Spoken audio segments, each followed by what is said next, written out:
بیننده های تلویزیون بامیان سلام. به چهارمین برنامه زیبایی های بامیان خوش آمدین و قرار است که در این برنامه ما ساحه قازان فولادی یک از ساحات طبیعی و حفاظت شده افغانستان را به معرفی بگیریم که این ساحه در دره فولادی و همچنان به فاصله 15 کیلومتری جنوب مرکز بامیان موقعیت دارد.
خب بیننده های عزیز، رسیدیم به دهن دره قازان فولادی. اینجا یک ساحات طبیعی است. در اینجا سالانه صدها نفر برای چکر و تفریح میآید، اما امسال از سوی مردم محل توریستا منع شده است، اجازه ندارد. اما رو ببینیم که اینا دیدگاهشان چی است و دلیل از اینکه اینا توریستا را منع کرده به خاطر چی است.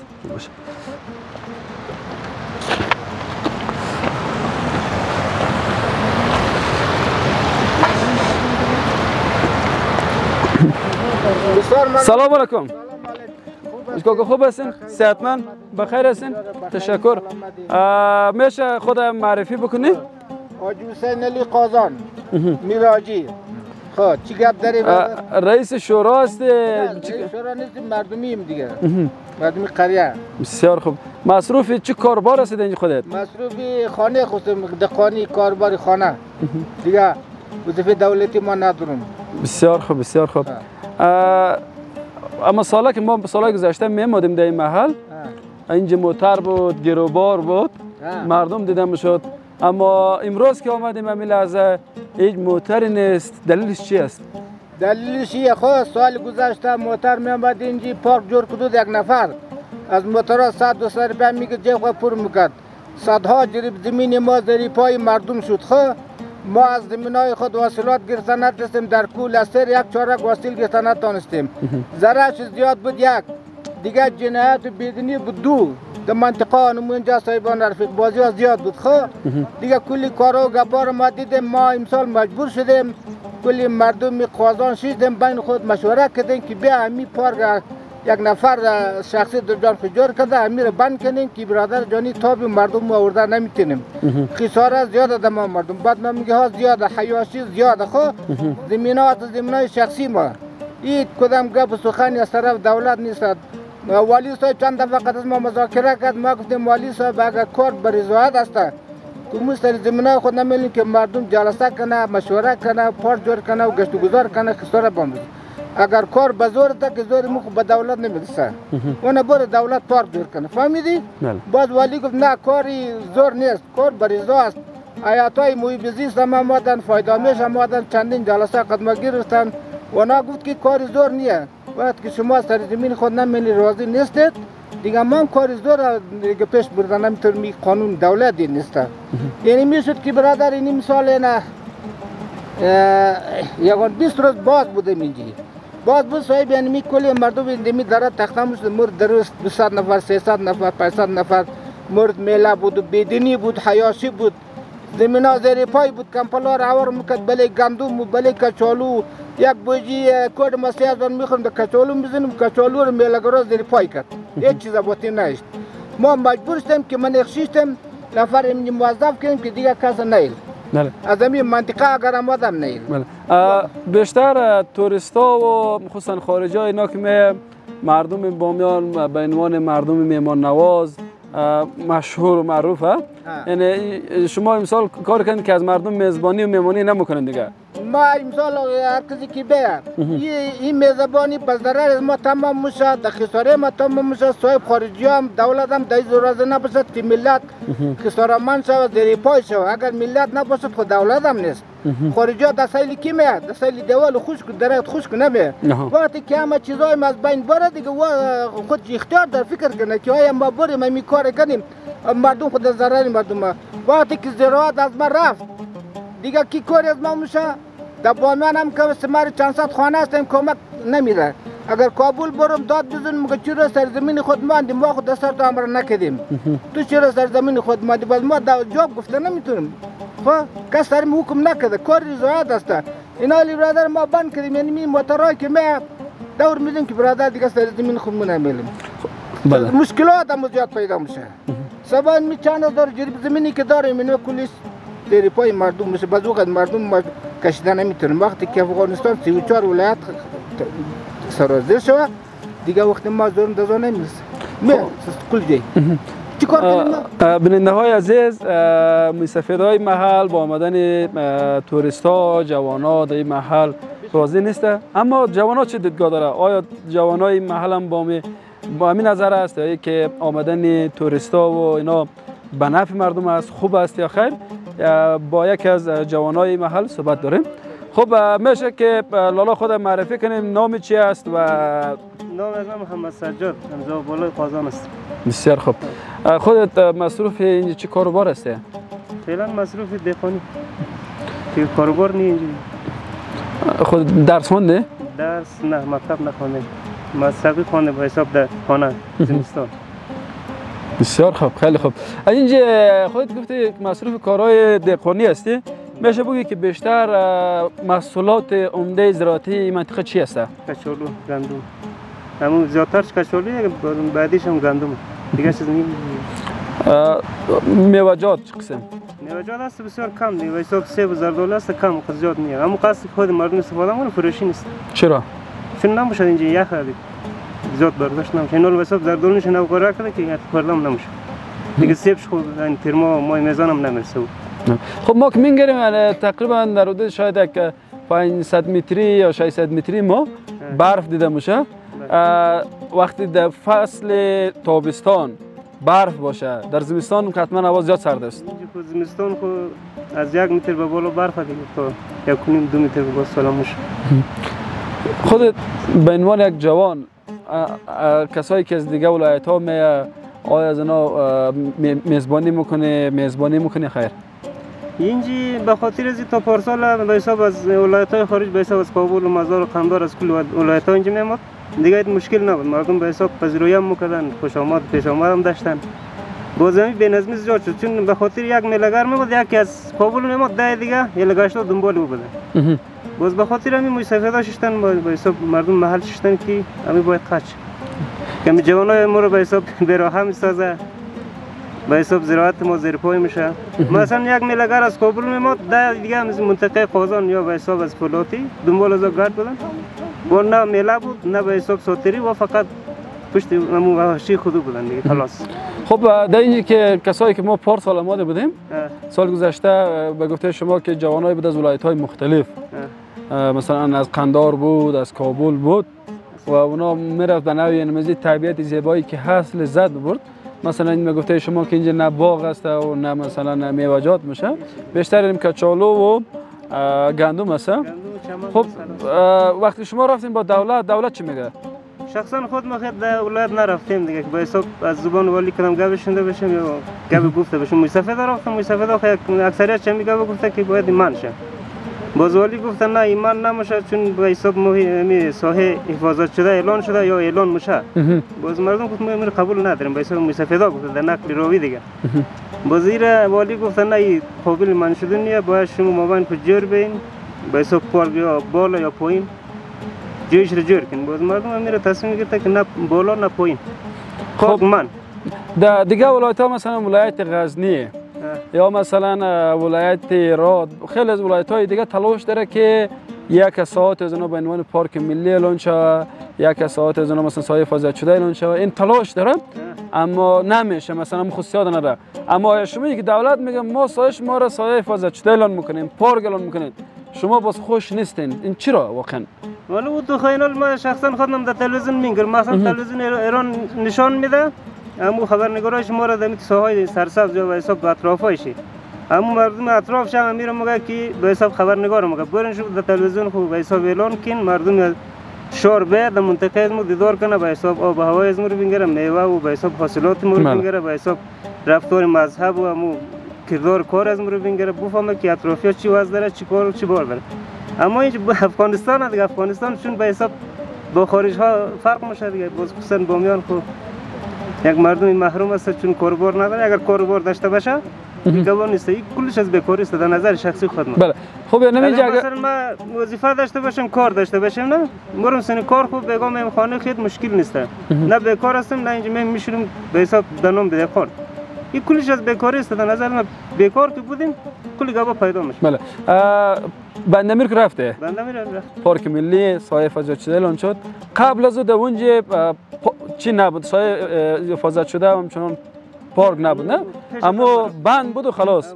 اما از که پارک شده ببین مثلا تنها 15 دونه نانوایی در اونجا، بیش از 50 60 دونه دکان، بیش از 10 هتل، مردم مصروف کشتی، این همه مصروف، اما باشنده های محل مصروف دهقانی هستند. یعنی میخواید زمینی کاره. شما چرا میخواید یعنی نان از دهن خود بگیرین؟ چرا میخواید مثلا دم سایشم کار نشود؟ نه اونطور نیست. از این حال مثلا بندمیر پارک شده، خود مردم بندمیر نول مثلا دستکار نیست. مثلا رفت از فلاتی از ما این مال بندمیر قرارداد کرده. خود دولت قرارداد کرده، پیسه شده، فعلا مردم دیگر مردم میگیره. بندمیر مردم شه این مال بیکاره، نه پیسه کار داره، نه به حساب زراعت داره، نه کار.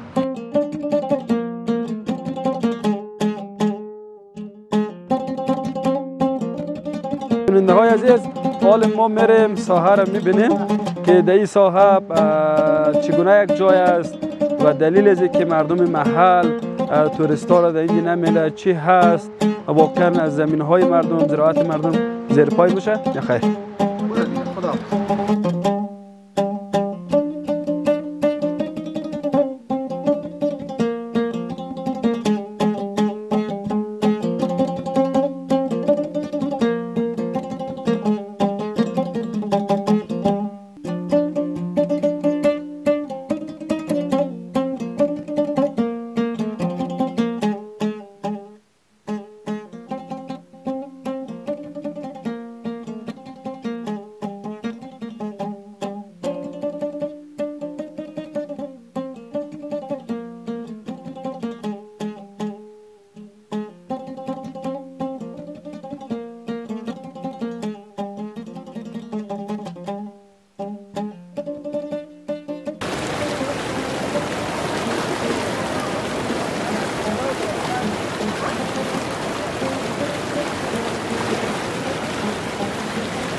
خود به معرفی بکنه و خود در اینجا مصروف چه کار است و حدوداً چقدر میشه که در این محل زندگی میکنه؟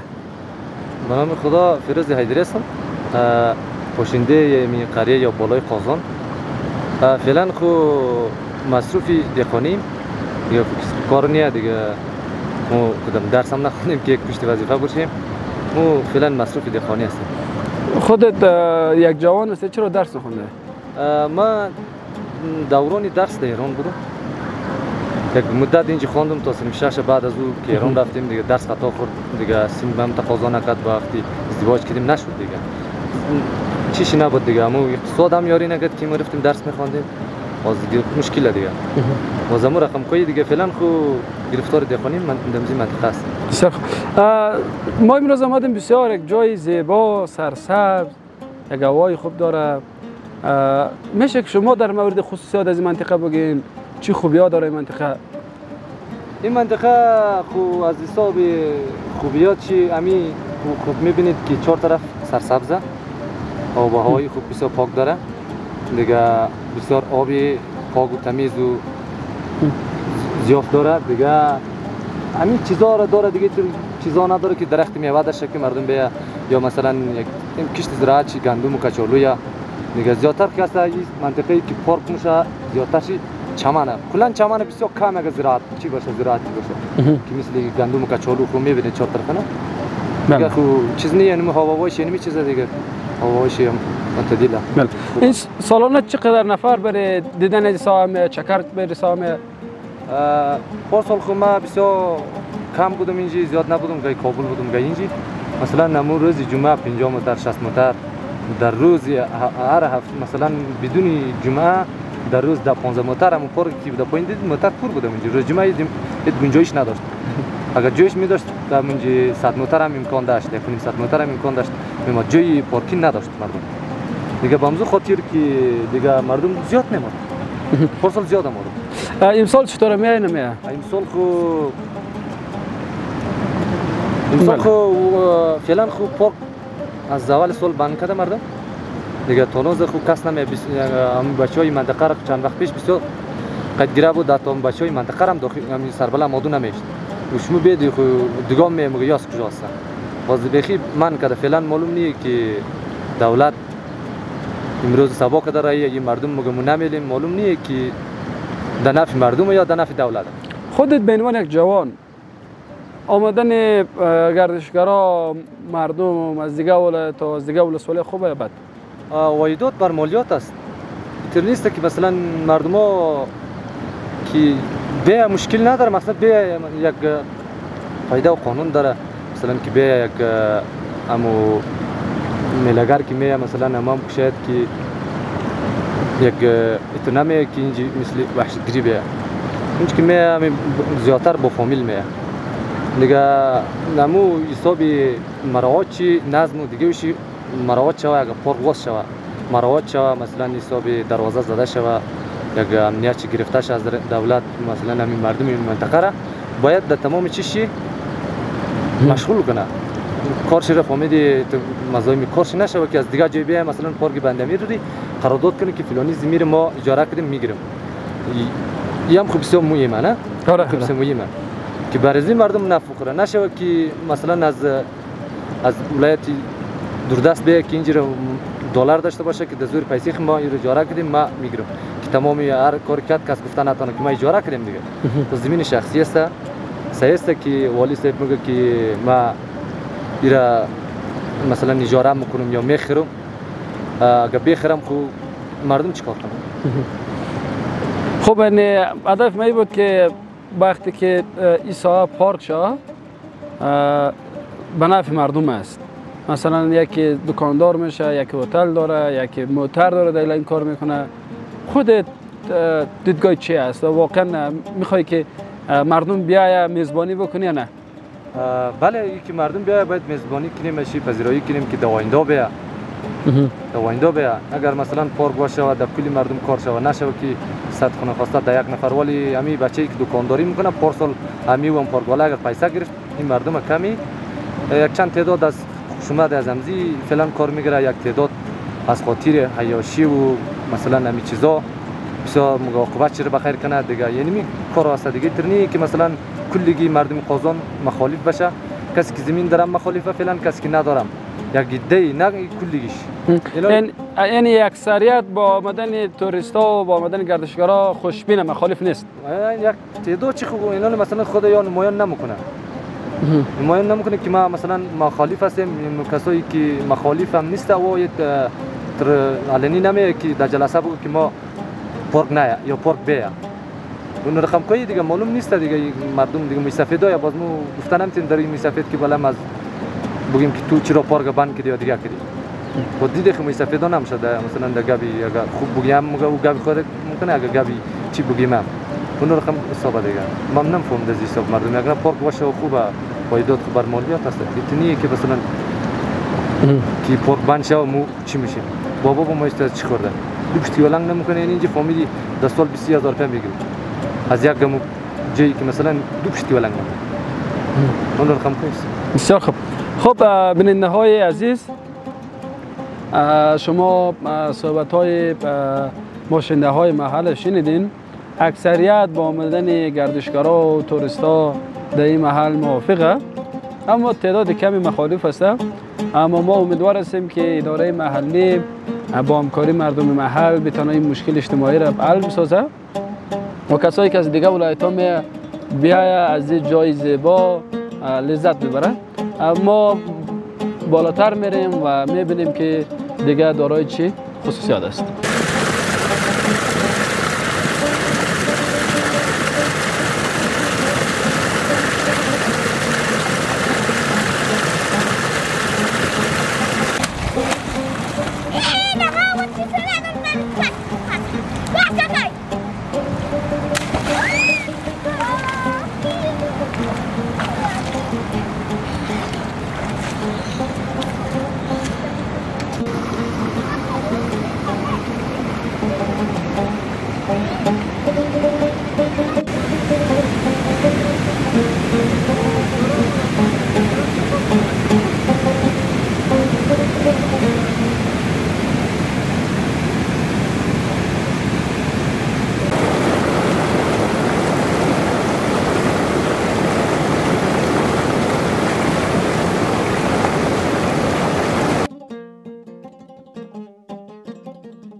در قازان در نزدیکی سلسله کوههای بابا یا اونو سلسله کوههای بابا است که در دامنه ازو است و در سال 1394 اداره محیط زیست افغانستان سلسله کوههای بابا را خصوصا در قازان به عنوان سایه حفاظت شده اعلان کرد.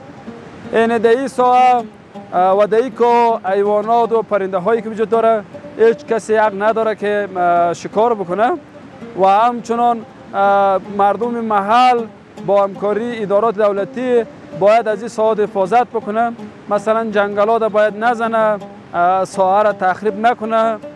این ساحه است که باید حفظ شود و به می دلیل مردم میآید از این ساحات لذت میبرن به خاطر از اینکه واقعا یک جای خیلی زیبا است در قازان و همچنان سلسله کوههای بابا. گفته میشه که حیوانات مختلف مثل هاو، پلنگ کوی، دیگه موش کوی، گرگ، روبا چه داره وجود داره و همچنین پرنده های مختلفی در این محل زیست داره و خیلی یک جایی است که در فصل بهار و تابستان آدم باید بیاید و از این ساحات لذت ببره. پس شما بیننده های عزیز زیبایی های بامیان را تعقیب بکنین. ما تلاش میکنیم که در برنامه های مختلف در ساعات مختلف بامیان بریم و بامیان جاهای دیدنیش برای شما به معرفی بگیریم.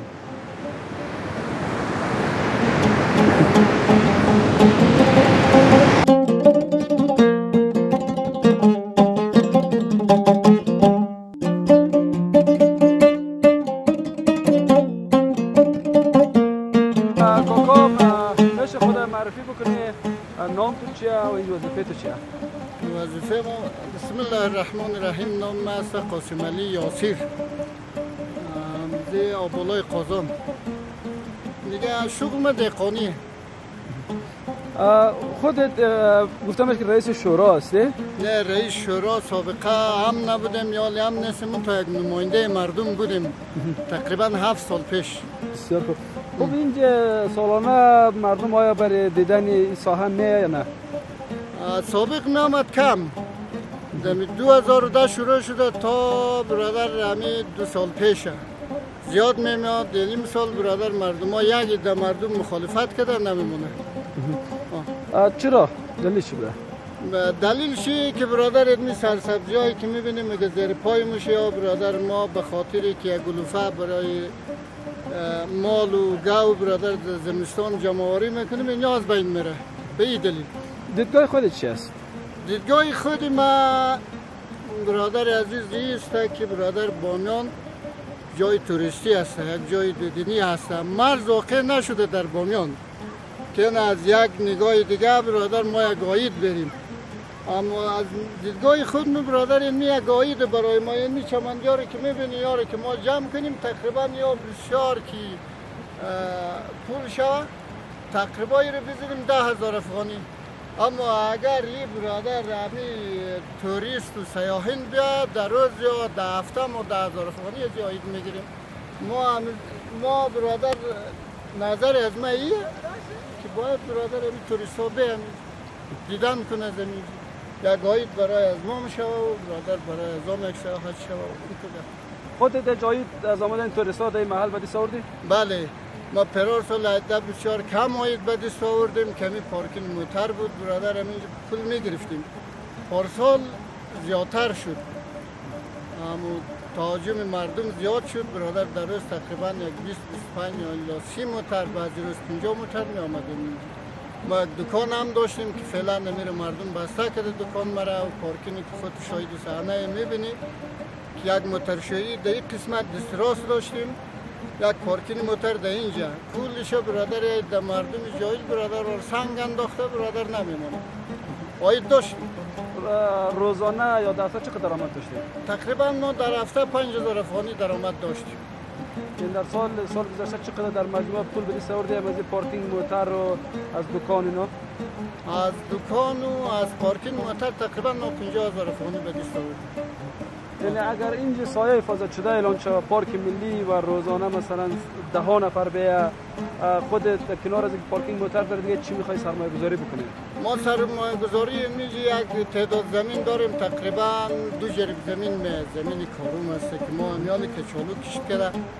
اون رو میخوایم که برادر یک هتل درست کنیم، یک نانبایی، یک پنچرمینی. برادر تقریبا یک 50 نفر این میجی صاحب نان میشه، صاحب یک شغل میشه. ما رو خیج بگیر خب ما عاید میگیریم از یا عده مردمی که هیچ کس کار نداره این میجی برای صاحب کار میشه. منظور از مایه. پس چرا نمیله اینا؟ مخالفت میکنه نمیمونه. برادر میگه ما عیال بچه ما گشته نمیتونه. برادر علف ما از بین میره. بمی خاطر